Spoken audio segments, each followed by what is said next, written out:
கர்த்தருடைய பரிசுத்தமான நாமம் மகிமைப்படுவதாக. ஆசீர்வாதமான ஒரு நல்ல காலை வேளையிலேயும் அனுதின மன்னா என்கிற வேத தியானத்தினால் உங்களை சந்திப்பதில் மிகுந்த சந்தோஷம். கிருபையாய் கர்த்தர் நமக்கு கூட்டி கொடுத்த ஒரு நல்ல நாளுக்காக கர்த்தரை துதிக்கிறேன். இந்த புதிய நாளிலேயும் தேவனையும் தேவனுடைய வேதத்தையும் அறிந்து கொள்ள ஆண்டவர் நமக்கு கொடுத்த பெரிய பாக்கியத்திற்காக கர்த்தரை நாம் ஸ்தோத்திரம் பண்ணுவோம். இந்த நாளின் கால வேளை தியானத்திற்கான அதிகாரம் ஆதியாகமம் 37ஆம் அதிகாரம். ஆதியாகமம் 37 என்று சொன்னாலே உங்களுக்கு நினைவில் வர வேண்டியது யோசேப்பின் வாழ்க்கை. ஆதியாகமம் 37ஆம் அதிகாரத்தில் யோசேப்பின் வாழ்வு எப்படிப்பட்ட நிலையில் இருந்தது என்பதை நம்மால் அறிந்து கொள்ள முடியும். யாக்கோபுடைய மனைவியாயிருந்த ராகேலுக்கு முதல் மகனாய் பிறந்தவன் தான் யோசேப்பு.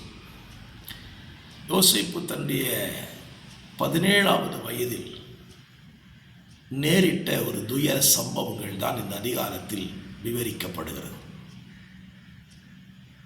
யாக்கோபு யோசேப்பை எல்லா பிள்ளைகளை பார்க்கிலும் அதிகமாய் நேசித்தார். அப்படி நேசித்தது நிமித்தம் அவனுக்கு ஒரு பல வர்ணமான அங்கியையும் தைத்து கொடுக்கிறார். இந்த ஆசீர்வாதம் யோசேப்பின் வாழ்வில் கிடைத்த பொழுதோ யோசேப்பு தன் சகோதரர்களால் பகைக்கப்படுகிறான். அப்படி பகைக்கப்பட்டு அவன் தன் சொந்த சகோதரர்களால் 20 வெள்ளிக்காசுக்கு இஸ்மவேலிடத்தில் விற்கப்படுகிறான். அப்படி விற்கப்பட்டவன் எகிப்து தேசத்திற்கு கொண்டு போகப்பட்டு அங்கே போத்திப்பார் என்பவனுக்கு அடிமை வேலை செய்யும்படியாக விற்கப்பட்டு போனான். யோசேப்பு இல்லை என்கிற செய்தியை யாக்கோபுக்கு போகும்போது அவனுடைய பிள்ளைகள் அவருக்கு சொன்னது, ஒரு துஷ்ட மிருகம் அவனை கொன்று போட்டது என்று சொல்லி ஒரு ஆட்டை அடித்து அந்த இரத்தத்தை எடுத்து அவனுடைய அங்கிகளிலே தெளித்து அதை கொண்டு காண்பிக்கிறார்கள். யாக்கோபு தன் மகனாய் யோசேப்புக்காக அழுது புலம்பி துக்கத்தோடு இருக்கிறான் என்று இந்த அதிகாரம் விவரிக்கிறார். இதுதான் அந்த அதிகாரத்தின் சுருக்கம்.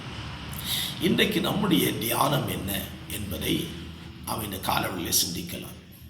யோசேப்பின் வாழ்க்கையில் இருந்த ஒரு பெரிய காரியம், தன்னுடைய 17ஆவது வயதில் யோசேப்பு செய்த காரியம் என்ன என்னால், தன்னுடைய தகப்பனுடைய மறுமனையாட்டிகளின் குமாரர்கள் செய்கிற தவறுகளை தன் தகப்பனாய யாக்கோபினிடத்தில் அவன் சொல்லி கொண்டு வந்தான். இதுதான் அவன் வாழ்க்கையில் ஏற்பட்ட பிரச்சனைக்கான காரணம். பல நேரத்திலேயும் மற்றவர்கள் செய்கிற தவறுகளை நாம் மற்றவரிடத்தில் சொல்லும்போது தான் நமக்கு பிரச்சனையே ஆரம்பிக்கும். யோசேப்பு நல்ல ஒரு காரியத்தை நமக்கு இங்கே கற்றுக் கொடுக்கிறான். தன்னுடைய சகோதரர்கள் செய்த தவறுகளை தகப்பனிடத்தில் சொன்னான்.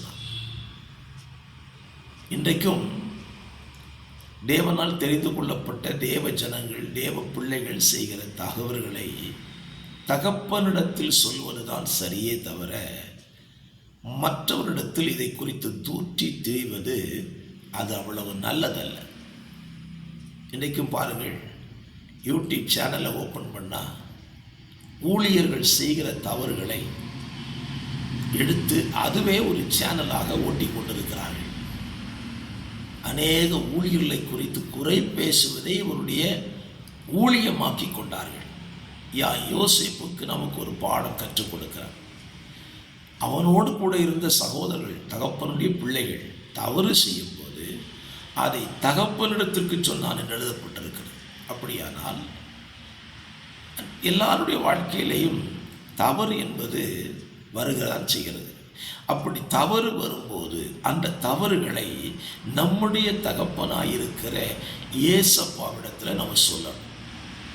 மாறாக ஊழியர்கள் செய்கிற தவறுகளை நாம் எடுத்து அதையே ஒரு பிரசங்கமாக்கி அதை நமக்கு ஒரு விளம்பரதாரராக நம்ம இதை எடுப்போமானால் அது மிகப்பெரிய தீங்கை விளைவிக்கும். ஆகவே என்னை கேட்கிற அருமையான கர்த்தருடைய பிள்ளைகளே, இந்த காலவேளையிலே நீங்கள் உங்கள் வாழ்க்கையில் என்ன செய்து கொண்டிருக்கிறீர்களோ யோசித்து பாருங்கள்.